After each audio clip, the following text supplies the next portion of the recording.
ইফতারিতে ভাজা পোড়ার চাইতে আমার কাছে এই ধরনের খাবারগুলো খেতে বেশি পছন্দ। আজকে আমি বাসায় চিকেন চাপ তৈরি করেছিলাম আর এই চিকেন চাপটা আমি একদম ভিন্নভাবে তৈরি করেছিলাম।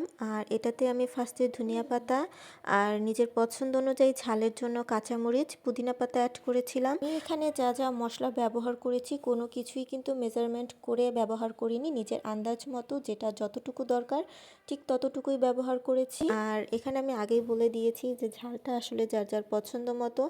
আমি এখানে তুলনামূলক ঝালটা একটু বেশি ব্যবহার করেছি, কেননা আমার কাছে মনে হয়েছিল যে ঝালটা যদি একটু বেশি ব্যবহার করা যায় তাহলে চিকেনটা খেতে বেশি ভালো লাগবে। তো গোলমরিচ, স্বাদ অনুযায়ী লবণ, গুঁড়ামরিচ আর সয়া সস দিয়ে খুব ভালোভাবে ব্লেন্ড করে নেব। এখানে এক্সট্রা পানি দেওয়ার কোনো প্রয়োজন নেই। আর চিকেনটা আমি আগে থেকেই খুব ভালোভাবে ধুয়ে কাঁটা চামচ দিয়ে একটু কেচে নিয়েছি। যেহেতু চিকেনগুলো একটু বড় তাই ছুরি দিয়েও একটু কেটে নিয়েছি যাতে করে এর মধ্যে মশলাটা খুব ভালোভাবে ঢুকতে পারে। এবারে আমি খুব ভালোভাবে ম্যারিনেশন করে নেব। যেহেতু আমি আদা রসুনটা ফার্স্টে ব্যবহার করিনি তাই এখানে আমি 2 চামচের মতন আদা রসুনও ব্যবহার করেছি।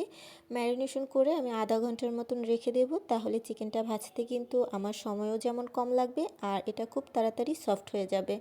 সবশেষে আমি একটু সরিষার তেল দিয়ে আরও একটু ম্যারিনেশন করে নেব। এবারে আমি এগুলোকে ভেজে নেব। আর এই চিকেন ভাজতে কিন্তু তেমন একটা তেলেরও প্রয়োজন হয় না, অল্প একটু সয়াবিন তেল দিয়েছি আর এর মধ্যে আমি 1 চামচের মতন বাটারও অ্যাড করে দিয়েছি। আসলে বাটার দেওয়াতে কিন্তু চিকেনটা খেতে আরও বেশি ভালো লেগেছে আর এর থেকে কিন্তু একটা সুন্দর স্মেলও আসছিল। আর চিকেনের সাথে খাওয়ার জন্য আমি এখানে নান রুটি তৈরি করেছিলাম। আর নান রুটি তৈরি করার জন্য ডোটা আমি আগে থেকেই রেডি করে রেখেছিলাম, কেননা কিছু সময় আগে যদি ডোটা তৈরি করে রাখা না হয় তাহলে কিন্তু রুটিগুলো একদমই ফুলবে না। তো এখন আমি এখানে সামান্য তেল দিয়ে রুটিগুলো ভেজে নেব।